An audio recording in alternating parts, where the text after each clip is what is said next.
Fala galera, estamos aqui na traseira da Saveiro, ano 2021, motor EA111, tá batendo a suspensão traseira, dá uma olhada para vocês verem.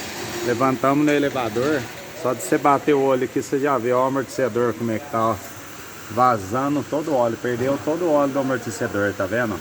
Vazou tudo, isso aqui que é a causa do problema. Tô andando, a traseira tá pulando, entendeu? Tá ruim de estabilidade, que a bareada, toc, toc, toc, toc, toc, toc, toc, amortecedor estourado. O coxinho do amortecedor ali, ó, tá até bom visivelmente, entendeu? Mas ó, o amortecedor vazando tudo. Vou mostrar pra vocês do lado direito, vou mostrar um novo também. Pra trocar ele a tarefa é simples, entendeu?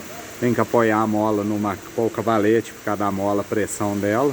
Eu não arranco nem a roda para trocar ele. Um parafuso 17 aqui com a porca e outro lá em cima, entendeu? Eu apoio, levanto no macaco, apoio aqui embaixo, põe no cavalete, apoio aqui com o macaco. Do lado direito, esse amortecedor já foi trocado, não é original, mas não, ó. HG pressurizado, essa marca Nakata é boa, entendeu? Comprar novo da Nakata é bom, tá jóia? Vamos lá no chão para vocês verem o amortecedor que eu vou colocar novo que nós comprou. Vamos lá, só um minuto. Galera, tá aqui ó, no chão, esse aqui é os amortecedor novo que nós vai pôr nela, entendeu? Tá aqui para vocês verem, ó, certo? Turbogás.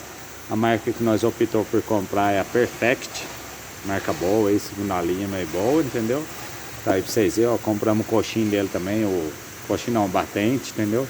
Você vai trabalhando aqui, vai batendo, danifica o batente, é importante trocar também. Fazer a troca aí, resolver esse barulho aí. Ele vem encolhido, eu que abri ele para vocês verem. Já vem com a buchinha nova. Tem link aí para você comprar, você vai pegar de 200 a 300 reais no amortecedor desse, entendeu? Amortecedor a gás, olha lá a marca lá, o Perfect.